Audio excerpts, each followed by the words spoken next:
Hello friends, കുറേ നാളത്തെ എൻ്റെ ഒരു ആഗ്രഹമാണ് നടക്കാൻ പോകുന്നത്. അതായത് ഒരു ലോങ് ട്രിപ്പ് പോകണം എന്നുള്ളത് പ്ലാനിങ് ഉണ്ടായിട്ട് കുറേ നാളായി. മാത്രം പ്ലാനിങ് മാത്രമേ ഉണ്ടായിട്ടു, അതിൻ്റെ ബാക്കി കാര്യങ്ങളൊന്നും നടന്നില്ല. മാത്രം ഇന്ന് എന്തായാലും അത് നടക്കാൻ പോവുകയാണ്. അതായത് ഞങ്ങൾ മൂന്നാറിലേക്ക് ഒരു ട്രിപ്പ് പോവുകയാണ്. മൂന്നാറും വാഗമണ്ണുമാണ് പറയുന്നത്.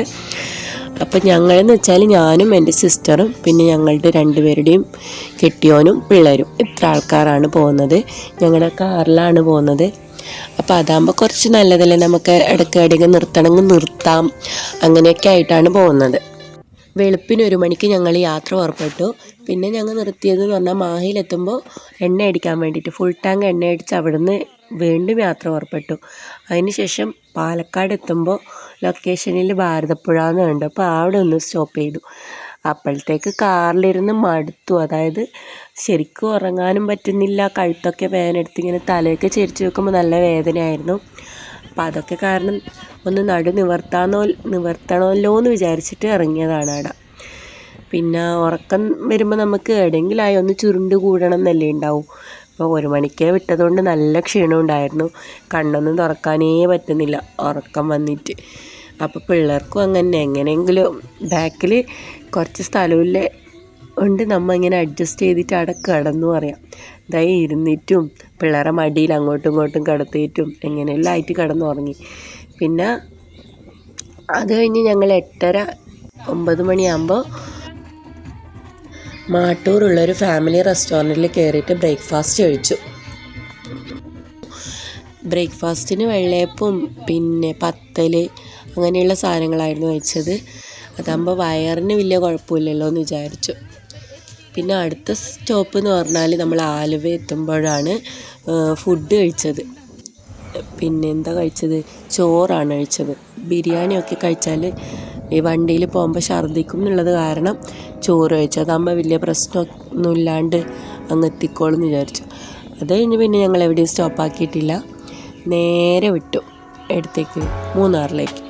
ഏകദേശം ഒരു 4:30 ആകുമ്പോഴാണ് നമ്മൾ നമ്മുടെ സ്ഥലത്തേക്ക് എത്തിയത്. അപ്പോൾ അതിനിടയിൽ നമുക്ക് കുറേ കാഴ്ചകൾ കാണാനുണ്ട്. വലിയ വലിയ പാറക്കെട്ടും. നമ്മൾ ഇങ്ങോട്ടൊന്നും അങ്ങനത്തെ പാറയൊന്നും ഞാൻ കണ്ടിട്ടില്ല എവിടെയും. എന്ന് പറഞ്ഞാൽ വലിയത് എത്രയൊക്കെ ഉണ്ടെന്ന് ചോദിച്ചാൽ എനിക്ക് പറയാൻ പറ്റില്ല. നമുക്ക് പറയാൻ വേണമെങ്കിൽ ആകാശം മുട്ടുയർന്ന് നിൽക്കുന്ന പാറക്കെട്ടുകളും കുന്നുകളും കാണാൻ തന്നെ അടിപൊളിയാണ്. അതുകൊണ്ട് വണ്ടിയിലിരിക്കുമ്പോൾ നമുക്ക് വലിയ മടുപ്പ് തോന്നില്ല. ഇതൊക്കെ കാണാൻ കിട്ടുന്നുണ്ടല്ലോ. പിന്നെ ഏകദേശം ഒരു ഞാൻ പറഞ്ഞില്ലേ 4:30 ആകുമ്പോൾ നമ്മളെ റിസോർട്ടിലേക്ക് എത്തി. നമ്മൾ ബുക്ക് ചെയ്ത റിസോർട്ടിൻ്റെ പേരെന്ന് പറയുന്നത് ഡ്യൂ ഡ്രോപ്സ് എന്നാണ്. അപ്പോൾ റിസോർട്ട് കാണാനും നല്ല ഉണ്ടായിരുന്നു. അപ്പോൾ നമ്മൾ റൂമിലേക്ക് കയറി ബാഗൊക്കെ ഒന്ന് അവിടെ വെച്ചിട്ട് പുറത്തൊക്കെ ഒന്ന് ചുറ്റിക്കണ്ടു ഏകദേശം. പിന്നെ അവിടെ സൈക്കിളൊക്കെ ഉണ്ടായിരുന്നു. ഞാൻ കുറേ നാളായി സൈക്കിളൊക്കെ ഒന്ന് ചവിട്ടിയിട്ട്. കാണുമ്പോൾ എനിക്കൊരു കൗതുകം തോന്നി, ഞാനൊന്ന് ചവിട്ടി. എന്നിട്ട് ചവിട്ടാൻ അറിയാത്തതുകൊണ്ട് നല്ലോണം ചവിട്ടാൻ പോയിട്ടില്ല, കുറച്ച് ചവിട്ടിയിട്ട് നിർത്തി. താഴെ വീണാൽ പിന്നെ വേറെ എന്തെങ്കിലും അതും മതിയല്ലോ പറഞ്ഞിട്ട് ആ ഒരു കാര്യത്തിന് അധികം നിന്നിട്ടില്ല. അത് കഴിഞ്ഞ് പിന്നെ ഒരു രാത്രി ഒരു 7 മണിയൊക്കെ ആകുമ്പോൾ കുളിച്ച് ഫ്രഷായിട്ട് നമുക്ക് അവർ ഫുഡ് ഓർഡർ ചെയ്യാൻ പറഞ്ഞായിരുന്നു. അപ്പോൾ ഞങ്ങൾ ഫുഡ് ഓർഡർ ചെയ്തു രാത്രിയത്തെ. അപ്പോൾ അവിടുത്തെ റെസ്റ്റോറൻറ്റ് നല്ല ഉണ്ടായിരുന്നു കാണാൻ. പിന്നെ സ്റ്റാഫും നല്ല പെരുമാറ്റമൊക്കെ ആയിരുന്നു. നമുക്ക് വേണ്ട കാര്യങ്ങളൊക്കെ അവർ ചെയ്തു തരുന്നുണ്ട്. എന്തെങ്കിലും വെള്ളമില്ല എന്ന് പറയുമ്പോഴായാലും അല്ലെങ്കിൽ റൂമിൽ എന്തെങ്കിലും ക്ലീനിങ്ങോ എന്ത് കാര്യങ്ങളും ഉണ്ടെങ്കിലും അവർ ചെയ്തു തരുന്നുണ്ട്. നല്ല സ്റ്റാഫായിരുന്നു. പിന്നെ ഫുഡും അടിപൊളിയായിരുന്നു, നല്ല ഭക്ഷണമായിരുന്നു. പിന്നെ ചപ്പാത്തി, നൂഡിൽസ്, അങ്ങനെ വേറെന്താ വെജിറ്റബിൾ കുറുമയല്ല വെജിറ്റബിൾ ഫ്രൈഡ് റൈസ്, ഇങ്ങനത്തെ കുറച്ച് കാര്യങ്ങളാണ് ഞങ്ങൾ ഓർഡർ ചെയ്തത്. നല്ല കവറിങ്ങൊക്കെ ആയിരുന്നു ഫുഡിനുണ്ടായിരുന്നത്. അപ്പോൾ മൊത്തത്തിൽ അവിടുത്തെ റിസോർട്ടും പിന്നെ ഫുഡും സ്റ്റാഫും ഒക്കെ അടിപൊളിയായിരുന്നു.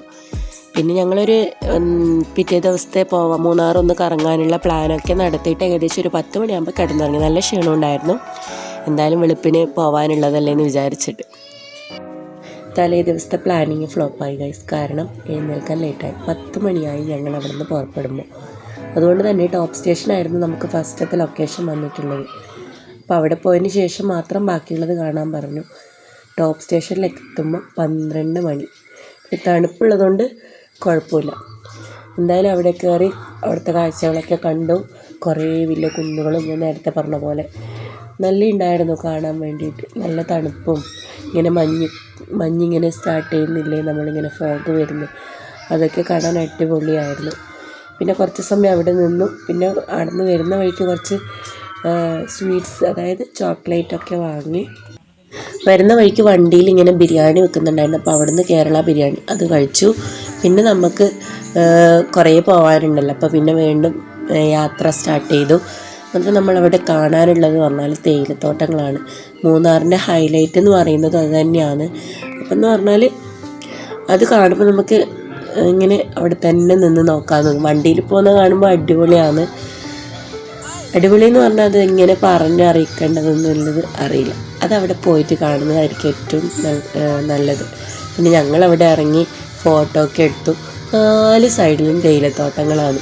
പിന്നെ പണിക്കാരെ ഞങ്ങൾ കണ്ടിട്ട, കാരണം മഴയൊക്കെ ആയതുകൊണ്ട് അങ്ങനെ പെട്ടെന്ന് ഇറങ്ങാനൊന്നും പറ്റിയിട്ട.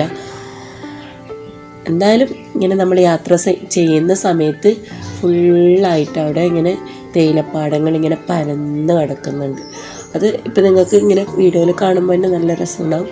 ഞങ്ങൾക്ക് നേരിട്ട് കാണുമ്പോൾ അടിപൊളിയാണ്. പിന്നെ അതിൻ്റെ ഇടയിൽ പിന്നെ റോഡ് സൈഡിൻ്റെ അടുത്ത് കുറേ പൂക്കളൊക്കെ ഉണ്ട്.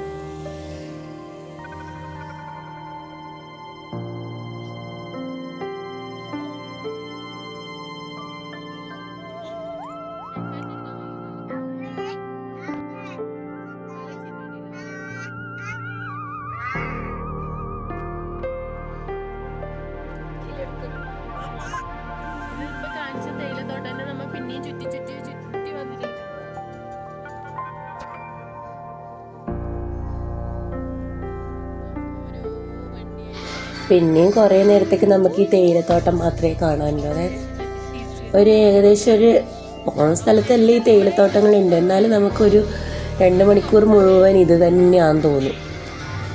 അത്രയും നമുക്ക് കാണാനുണ്ട് ഈ തേയിലത്തോട്ടം. എനിക്ക് ശരിക്കും അതിൻ്റെ ഇടയിൽ കൂടി പോകാനൊക്കെ ആഗ്രഹം ഉണ്ടായിരുന്നു. മാത്രം മഴ കാരണം അതിനൊന്നും പറ്റിയില്ല.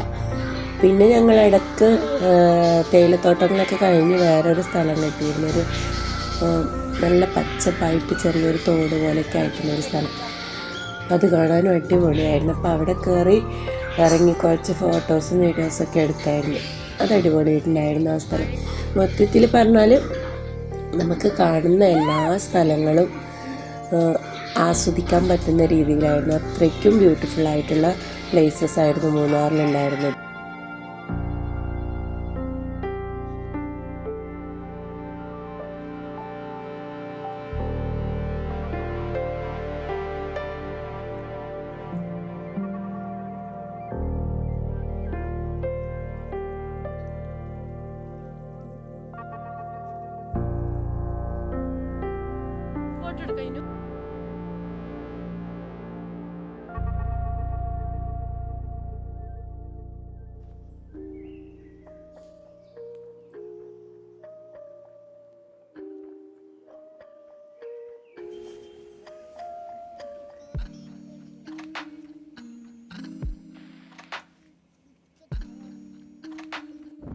വീണ്ടും നമ്മളിങ്ങനെ തേയിലപ്പാടങ്ങൾക്കിടയിലൂടെ പോയിക്കൊണ്ടിരിക്കുകയാണ്. ഇങ്ങനെ പോയി നമ്മൾ അടുത്ത സ്ഥലം എന്ന് പറഞ്ഞാൽ അത് ബോട്ടാണിക്കൽ ഗാർഡൻ ആയിരുന്നു. അവിടെ എന്ന് പറഞ്ഞാൽ ഓരോ ടൈപ്സ് പ്ലാന്റ്സ് ആണ്. അത് ടൈപ്സ് എന്ന് പറഞ്ഞാൽ നമുക്കത് പറഞ്ഞാലൊന്നും അറിയില്ല. അത്രയധികം വെറൈറ്റീസ് ഉണ്ട് പ്ലാന്റ്സിൽ. നമ്മൾ ഈ അമ്മിക്കല്ലിൻ്റെ ഷേപ്പിലുള്ള പ്ലാന്റ്സൊക്കെ അവിടെ ആ ഒരു രൂപത്തിലേക്ക് ആക്കിയെടുത്തത്, അതങ്ങനെ ആക്കിയെടുത്തായിരിക്കും. നമുക്കങ്ങനെ കാണുമ്പോൾ ശരിക്കും ഒരു അമ്മിക്കല്ല് അങ്ങനെയാണ് തോന്നുന്നത്. നമ്മളവിടെ പോയി എൻട്രി ഫീസൊക്കെ കൊടുത്തു, അകത്തേക്ക് കയറി.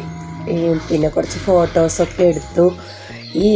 ശരിക്കും എനിക്ക് ഷോക്കായിപ്പോയത് ഇത്രയധികം വെറൈറ്റീസ് ഓഫ് പ്ലാന്റ്സ് നമുക്ക് കാണാൻ കഴിഞ്ഞു എന്നുള്ളതാണ്. അത് നിങ്ങളും എപ്പോഴെങ്കിലും മൂന്നാറോ അല്ലെങ്കിൽ അങ്ങനെ ഇടുക്കിയോ പോകുന്നതാണെങ്കിൽ അവിടെ ഒന്ന് ജസ്റ്റ് കയറാം, ആ ചെടികളൊക്കെ ഒന്ന് കാണാം. നമുക്ക് എല്ലാം ഒരു പുതിയ അനുഭവങ്ങൾ തന്നെയല്ലേ. യാത്ര എന്ന് പറയുന്നത് ശരിക്കും ഒരു പുതിയൊരു അനുഭവവും അത്ഭുതവും ഒക്കെയാണ്. അപ്പോൾ അതുപോലെ തന്നെയാണ് നമുക്ക് കാണാനുള്ളത്.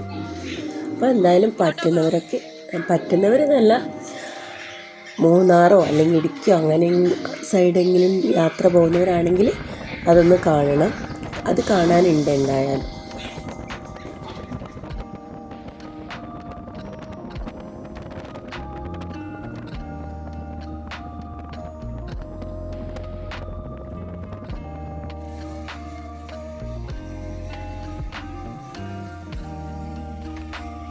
പിന്നെ അവരുടെ ലിസ്റ്റിൽ കുറേ സ്ഥലങ്ങളുണ്ടായിരുന്നു, മാത്രം കുറച്ച് വൈകിയതിനാൽ നമുക്കങ്ങനെ എല്ലാം പോയിട്ടൊന്നുമില്ല. പിന്നെ ഫോട്ടോ പോയിൻ്റ്, അതുപോലെ തന്നെ എക്കോ പോയിൻ്റ്, അങ്ങനെ പോകുന്ന സ്ഥലത്ത് കുറച്ച് സ്ഥലങ്ങളേ ഉണ്ടു.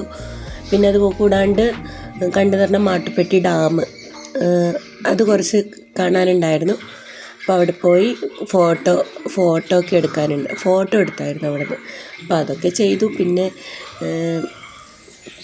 വേറെ എവിടെയാണ്, മീശപ്പുലിമലയിലൊക്കെ പോകണമെന്നുണ്ടായിരുന്നു, മാത്രം ലേറ്റായത് കാരണം നമുക്ക് അവിടെ ഒന്നും പോകാൻ പറ്റിയില്ല.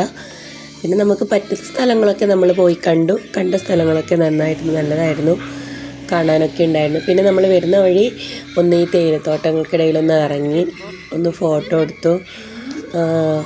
പോകുമ്പോൾ പറ്റിയില്ല, അതുകൊണ്ടാണ് വരുമ്പോൾ എടുത്തത്. ഏകദേശം സന്ധ്യയായി. പിന്നെ അത് കഴിഞ്ഞ് ഞങ്ങൾ ഒരു 7:30 ആ ടൈമിൽ നമ്മൾ പിന്നെ പോയതെന്ന് പറഞ്ഞാൽ ഒരു പാർക്ക് ഉണ്ടായിരുന്നു വരുന്ന വഴിക്ക്. നമ്മളെ ലൈറ്റൊക്കെ കാണുമ്പോൾ ഭയങ്കര എന്തോ സംഭവം ഉണ്ടെന്ന് വിചാരിച്ചു. അത്ര അകത്ത് കയറിയപ്പോൾ അങ്ങനെ വലിയ ഒന്നും ഉണ്ടായിരുന്നില്ല. പിന്നെ അവിടെ നിന്നൊരു ചായ കുടിച്ചു, ഒരു ചെറിയ കടിയും കഴിച്ചു. പിന്നെ നമുക്ക് എന്തായാലും റിസോർട്ടിൽ പോയിട്ട് ഫുഡ് കഴിക്കാനുള്ളതുകൊണ്ട് ചെറിയ രീതിയിൽ കഴിച്ചതേ ഉള്ളൂ. വേറെ ഉച്ച കഴിച്ച ബിരിയാണി അതന്നെ കഴിക്കുമ്പോൾ നല്ല വൈകിയിരുന്നു. ഏകദേശം 2 മണിയുടെ അടുത്തായിരുന്നു ഫുഡ് കഴിക്കുമ്പോൾ തന്നെ. അപ്പോൾ പിന്നെ വിശപ്പില്ലായിരുന്നു. പിന്നെ ഈ ഒരു സ്നാക്സും കൂടി കഴിച്ച് ഞങ്ങൾ പിന്നെ നേരെ റൂമിലേക്ക് എത്തി. അന്നത്തെ ആ ഒരു ഡേ അങ്ങനെ കഴിഞ്ഞു. എന്തായാലും മൂന്നാർ ട്രിപ്പിൽ എൻ്റെ ഭാഗമായിട്ടുള്ള മൂന്നാർ അടിപൊളിയായിരുന്നു. അടുത്ത ദിവസം നമ്മൾ വാഗമണ്ണാണ് പോകുന്നത്. അപ്പോൾ എന്തായാലും എനിക്ക് മൂന്നാർ വളരെ ഇഷ്ടപ്പെട്ടു. പറ്റുമെങ്കിൽ എനിക്കൊന്നും കൂടി പോകണമെന്നുണ്ട്. പറ്റുമോയെന്നൊന്നും അറിയില്ല, എന്നാലും പറ്റുമെങ്കിൽ പോകണമെന്നുണ്ട്. പോയി ഒന്നും കൂടി അവിടെ നിന്ന് ഇനി കാണാത്ത കുറച്ച് സ്ഥലങ്ങളുണ്ടാവില്ല, അതൊന്നൊക്കെ കാണണമെന്നുണ്ട്. അപ്പോൾ മൂന്നാറിലെ വിശേഷങ്ങൾ ഇതൊക്കെയാണ്. നിങ്ങളും യാത്ര പോകുന്നുണ്ടെങ്കിൽ ഒന്ന് പോയി നോക്കാം. മൂന്നാറും വാഗമണ്ണും ഇടുക്കിയും ഒക്കെ പോയി നോക്കാം. പിന്നെ അപ്പോൾ നാളെ നമ്മൾക്ക് വാഗമണ്ണിൻ്റെ പുതിയ വിശേഷങ്ങളൊക്കെ ആയിട്ട് വീണ്ടും കാണാം. അപ്പോൾ അതുവരേക്കും ടാറ്റ ബൈ ബൈ. ആദ്യമായിട്ടാണ് എൻ്റെ ചാനൽ ആരെങ്കിലും കാണുന്നതെങ്കിൽ ഒന്ന് സബ്സ്ക്രൈബ് ചെയ്യുക, പറ്റുമെങ്കിൽ ഒന്ന് ഷെയർ ചെയ്യുക, ലൈക്ക് ചെയ്യുക, കമൻറ്റ് ചെയ്യുക. അപ്പോൾ അത്രയേ ഉള്ളൂ. ടാറ്റ.